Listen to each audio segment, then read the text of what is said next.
Les enseignants d'école primaire à Grenoble sont obligés de travailler sur des ordinateurs qui fonctionnent sous Linux Mint. Mais ils sont en difficulté car ils n'ont jamais reçu de formation pour utiliser correctement cet OS.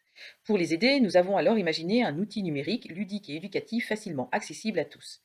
La première étape de notre démarche a été de cibler les besoins des apprenants. Pour ce faire, nous avons créé un questionnaire à partir du cadre de référence des compétences numériques d'août 2020.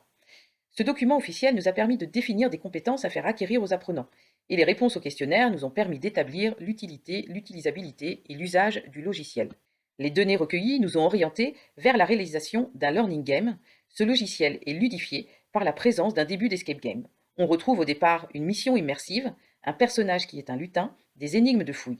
Il a également des ressorts ludiques structurels, des récompenses et des punitions, une barre de progression et un système de points avec des pièces d'or. Lorsque l'apprenant lance le jeu, il arrive sur une page de connexion, sur laquelle il choisit une photo de profil et un pseudonyme, ce qui lui permet de personnaliser son profil. Il clique ensuite sur le bouton de connexion qui le redirige vers la page principale du jeu. Lors de la première connexion sur la page d'accueil, une boîte de dialogue apparaît pour immerger le joueur dans l'univers.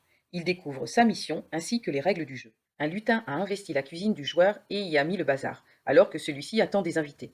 Pour le chasser, le joueur doit retrouver les ingrédients éparpillés dans sa cuisine et réaliser toutes les recettes écrites dans son livre de recettes avant l'arrivée des invités. Pour obtenir les ingrédients, le joueur doit répondre à des questions sur Linux Mint et son fonctionnement. En haut de la fenêtre se trouve la barre de navigation. Le premier bouton à gauche est une toque de chef qui permet de revenir à la page de connexion. Le second bouton permet d'accéder au profil de l'apprenant. Il est représenté par la photo de profil, le pseudonyme et le nombre de pièces d'or. À côté, on voit le niveau actuel du joueur. Tout à droite, un switch offre la possibilité au joueur de personnaliser le thème du jeu, thème lumineux ou thème sombre. Dans le profil de l'apprenant, on retrouve des informations importantes sur l'apprenant. La photo de profil, le pseudonyme, le niveau atteint, le nombre de pièces d'or gagnées, le nombre d'ingrédients récoltés. On y trouve également un tableau de compétences avec la liste de compétences à acquérir par niveau. En haut à droite du tableau, une barre de progression indique l'avancée du joueur calculée à partir du nombre de bonnes réponses. Au stade 0, on ne voit que le label qui indique 0%.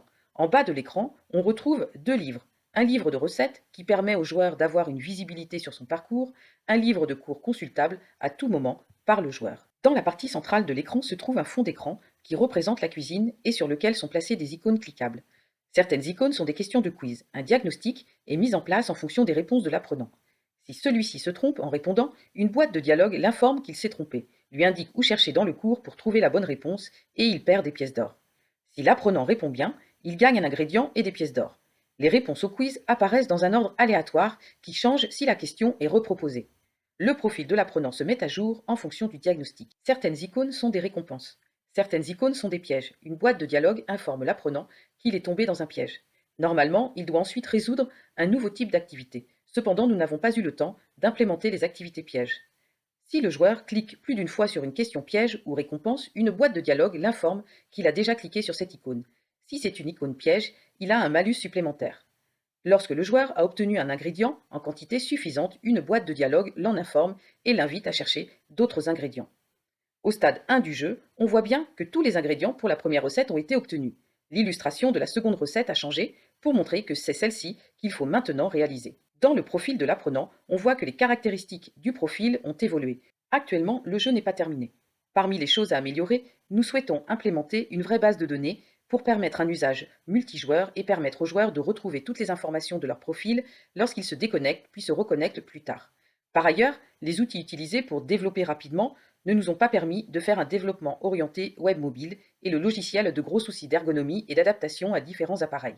Cependant, nous avons tout de même essayé de travailler sur l'ergonomie. Par exemple, les livres de cours et de recettes s'ouvrent sur le côté gauche pour permettre aux joueurs de les avoir sous les yeux en même temps qu'ils répondent à des questions. À la fin du jeu, une boîte de dialogue félicite le joueur pour sa victoire, puis le renvoie sur son profil afin qu'il voit ses statistiques finales. Parmi les choses que nous souhaiterions mettre en place par la suite se trouve le fait de varier les activités, avec des énigmes à résoudre, des jeux d'association, déplacer les icônes pour les associer à leur nom ou leur fonction, des activités avec une limite de temps. Nous souhaiterions mettre en œuvre également plus d'animations.